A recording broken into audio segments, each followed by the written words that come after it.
যে গাছগুলো দেখতেছেন এটা আমরা চাল কুমড়া গাছ বলি। তো লম্বা হয়েছে, এটা ভুঁইকাঞ্চন ডাঁটা বলে, আপনারা অনেকেই চিনে থাকেন। তো এই ডাঁটাগুলো কিন্তু আমরা এখান থেকে মাঝে মাঝে তুলে তুলে খাই। ফ্রেশ বেগুন, এখানে কিন্তু কোনো রকম সার ওষুধ বা অন্য কোনো কিছু দেওয়া নাই। যে ফুল আছে, এর গাছের গোড়ায় দেখেন আমাদের জৈব সারগুলো দেওয়া। আর গাছটা দেখেন আল্লাহ রহমতে কতটা নখনকে, একেবারে দেখলেই মনে হয় যে কাঁচা খাইয়ে ফেলি। আসসালামু আলাইকুম দর্শক, কেমন আছেন সবাই? অনেকে আছেন যেনারা 100 বা 200 পিস মুরগি পালন করে খামার শুরু করতে চান। এই ধরনের যেনারা আছেন, তো তিনাদের পরিবারে প্রতি মাসে যে টাকা খরচ প্রয়োজন, তো সেই টাকা আসলে 100 বা 200 পিস মুরগি পালনে চাহিদাটা পূরণ করা সম্ভব হয় না। যেনাদের অনেকে আছেন যে ইচ্ছা আছে, কিন্তু আসলে আর্থিক সমস্যা থাকার কারণে কিন্তু তিনারা মুরগিগুলো পালন করতে পারেন না বেশি পরিমাণে। আবার দেখা যায় যে পালন না করে আবার তিনারা সংসার চালাইতে পারতেছেন না। তো এরকম দ্বিমুখী সমস্যার মধ্যে যেনারা পড়েন, তো যেনারা এরকম পরিবেশের মধ্যে থাকেন যে আপনার আর্থিক সমস্যার কারণে আপনি 100 বা 200 পিস মুরগির উপরে পালন করতে পারেন না, তো এরপরে আপনি 100 বা 200 পিস মুরগি পালন করে আপনাদের পরিবারের যে আর্থিক সমস্যাটা থাকে, এই সমস্যাটা কিভাবে আপনারা কাটিয়ে উঠতে পারেন সেই বিষয়ে আজকে ইনশাল্লাহ আপনাদেরকে আমি একটা ধারণা দেবো। অনেক সময় অনেকে বলতে পারেন যে ভাই আপনি মুরগির খামার সম্পর্কে সবসময় আলোচনা করেন, কিন্তু আজকের আলোচনাটি একটু ভিন্ন কেন? তো কারণটা হলো ভাই, আমি আপনাদেরকে একটা ধারণা দিই। আপনি যখন মুরগি পালন করবেন, এই মুরগি দিয়ে কিন্তু অনেক কিছু করা সম্ভব। আর মুরগি দিয়ে ডিম বিক্রি করা সম্ভব, বাচ্চা বিক্রি করা সম্ভব, মুরগির যে লিটার হয় সেই লিটারটা একটা গাছি দিয়ে সেখান থেকে সবজি উৎপাদন করা সম্ভব। এরকম মুরগি সম্পর্কিত কিন্তু অনেক বিষয় আছে। তো কাজেই আমি আজকে যে বিষয়টি আলোচনা করব, এটি এরকমই একটি বিষয়।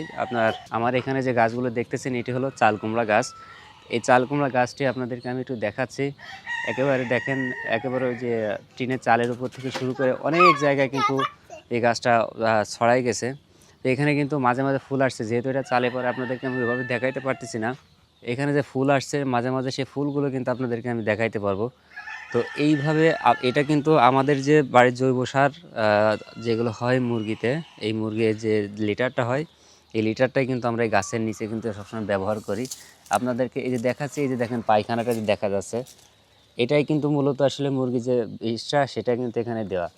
তো এটার মাধ্যমে আল্লাহ রহমতে আপনারা গাছটা দেখেন কত সুন্দর হয়েছে। এখানে যদি আপনার বাড়িতে আপনি যদি এরকম একটা গাছ লাগাইতে পারেন, তো এখানে আপনার প্রতি সপ্তাহে 2টা বা 5টা হোক অবশ্যই হবে। এত বড় একটা গাছ যখন আছে, তখন কিন্তু আপনার অবশ্যই এখান থেকে 2, 4টা, 5টা আপনি প্রতি সপ্তাহেই এখান থেকে চাল কুমড়ো পাবেন। এটা কিন্তু খুবই স্বাভাবিক। অবশ্যই আমি পরামর্শ দেব, আপনারা যেনারা আর্থিক সমস্যার কারণে বেশি মুরগি পালন করতে পারেন না, 100 বা 200 পিস মুরগির উপর পালন করতে পারেন না, পাশাপাশি আপনারা এই শাকসবজিগুলো আসলে চাষ করবেন। তো এটা তো চাল কুমড়ো গাছ দেখালাম, এরপর আপনাদেরকে আমি আরও কিছু দেখাবো। তো দর্শক, আমাদের চাল কুমড়ো গাছটা আপনাদের দেখাইছি, এর পাশাপাশি আমরা আরও অনেক কিছুই এখানে শাকসবজি উৎপাদন করে থাকি। তার মধ্যে এটি হলো আমাদের ডাঁটা গাছ। আপনাদেরকে আমি একটু কাছে থেকে দেখাবো। এই যে ডাঁটাগুলো, এখানে প্রায় 3 থেকে 4 ফিট কিন্তু ডাঁটাগুলো লম্বা হয়েছে। এটা ভুঁইকাঞ্চন ডাঁটা বলে, আপনারা অনেকেই চিনে থাকেন। তো এই ডাঁটাগুলো কিন্তু আমরা এখান থেকে মাঝে মাঝে তুলে তুলে খাই। আর এখনও দেখেন কি পরিমাণ ডাঁটা এখানে আছে। তো এইভাবে এটা কিন্তু আমাদের একটা পরিত্যক্ত জায়গা, তো এখানে কিছুটা খালি জায়গা ছিল, সেইভাবে আমরা এখানে ডাঁটা আপাতত বনে রাখছিলাম। তো সেখান থেকে হয়েছে 2 থেকে 3 দিন কিন্তু আপনি এখান থেকে ডাঁটাগুলো দিয়ে আপনার পরিবারের চাহিদা পূরণ করতে পারবেন। তো এইভাবে আমি পরামর্শ দেবো, আপনি মুরগি পালনের পাশাপাশি আপনি অবশ্যই কিছু জায়গায় ডাঁটাও এরকম চাষ করবেন। একই সাথে আমার এখানে আরেকটা পেঁপে গাছ আছে। এই পেঁপে গাছটা কিন্তু আমাদের লাগানো। এটা কিন্তু খুব অল্প সময়ের মধ্যে ফুল আসবে, এটা আপনাদেরকে আমি দেখাবো পরবর্তীতে। কিন্তু আপনাদেরকে আমি দেখাবো এখানে কিন্তু অল্প সময়ের মধ্যে ফুল আসবে। একই সাথে আমাদের এখানে আরেকটা পেঁপে গাছ কিন্তু লাগানো আছে।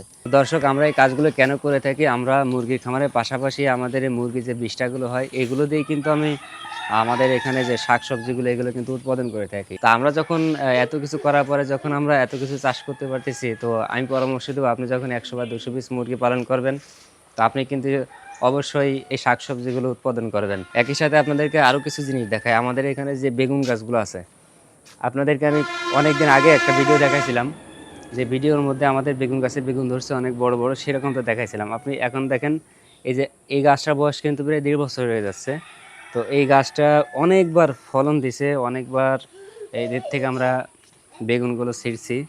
তো এই গাছটার আপনাদেরকে আমি একটু দেখাবো। গাছের যে গোড়া আছে, এই দেখেন, এই গাছের গোড়ায় আমাদের যে মুরগি যে বিষ্ঠাটা হয়, বিষ্ঠাটা কিন্তু দেওয়া আছে। তো যার কারণে গাছটা আপনারা দেখেন একেবারে নকনকে। গাছে যে বেগুনগুলো আছে, বেগুনগুলো আল্লাহর রহমতে কত সুন্দর। আপনাদেরকে আমি আরও কিছু বড় বেগুন দেখাবো। আমাদের এখানে কিন্তু প্রায় 3টা গাছে কিন্তু এতটা জায়গা আমাদের এখানে কভার করছে। আপনাদেরকে এই যে একটু দেখাচ্ছি, এই যে এখানে দেখেন কত সুন্দর বেগুনগুলো লাগে। এই যে এই বেগুনটা কিন্তু আস্তে আস্তে আরও বড় হবে, কিন্তু একেবারে পরিষ্কার একবারে ফ্রেশ বেগুন, এখানে কিন্তু কোনো রকম সার ওষুধ বা অন্য কোনো কিছু দেওয়া নাই। এই যে ফুল আছে আর এই যে নতুন করে বেগুন হচ্ছে, এই ধরনের বেগুন কিন্তু আমরা প্রতি সপ্তাহে কিন্তু অনেক বেগুন আমরা এখান থেকে পেয়ে থাকি, সেইভাবে কিন্তু আমরা এখান থেকে খাওয়া দাওয়া করি। আমাদের এখানে আরও বেগুন আছে, এই যে কয়েকদিন আগে ধরটা শেষ হয়ে গেছে, দেখেন কত সুন্দর একেবারে নকনকে বেগুনের জালি। এখানে কিন্তু আরও আছে, এই যে দেখেন এই যে বেগুনগুলো হবে, এই যে বেগুন, এই যে বেগুন, এই যে এটা হলো আমাদের শশা গাছ। আপনাদেরকে আমরা শশা হইলে তারপর দেখাবো। তো আল্লাহর রহমতে আলহামদুলিল্লাহ শশা গাছগুলো খুব ভালো হয়েছে। তো এই শশা গাছের গোড়ায় কিন্তু আমাদের জৈব সার দেওয়া আছে। তো এখান থেকে যে শশা হবে আর কয়দিন পরে, তো সেই শশাগুলো কিন্তু আমাদের পরিবারের একটা চাহিদা পূরণ করবে। দর্শক, এই দেখেন আমাদের যে ধুন্দুলগুলো হচ্ছে, এই ধুন্দুল গাছটা আমরা কয়েকদিন আগে লাগিয়েছি, 1.5 মাসের মতন হচ্ছে বয়স। তো এখানে কি পরিমাণ ধুন্দুল ধরছে আপনারা, আমরা অনেক দিন যাবত ধুন্দুল খাচ্ছি। এখন আরও কতগুলো ধুন্দুল আছে এগুলো দেখায়, এই একটা আছে, ওই একটা আছে। এরপরে আপনাদেরকে যে পরিমাণ কুশি দেখা যাচ্ছে, যে ফুল হয়েছে, এই ফুলগুলো দেখলেও কিন্তু আপনারা বুঝবেন যে এখানে কত ধুন্দুল কিন্তু হবে আশা করা যায়। এইখানে কিন্তু আমাদের বড় একটা ধুন্দুল দেখা যাচ্ছে, আপনারা দেখেন।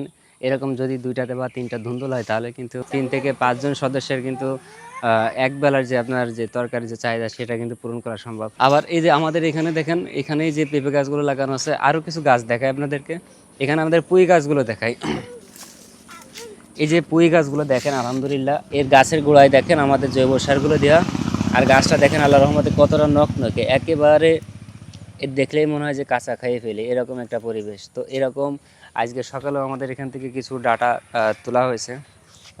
এটা হলো পুঁই শাকের ডাটা তোলা হয়েছে, যেটা হলো এটা থেকেও তোলা হয় না, এটাতে কিছু পাতা নেওয়া হয়েছে। এই যে এই পুঁই গাছ থেকে আজকে সকালে আমাদের এখান থেকে নেওয়া হয়েছে এটা রান্না করার জন্য। এই একটা নেওয়া হয়েছে, তারপরে এখানে আরেকগুলো নেওয়া হয়েছে, আপনাদেরকে একটু দেখায়। এই ডাটা থেকে কিন্তু নেওয়া হয়েছে।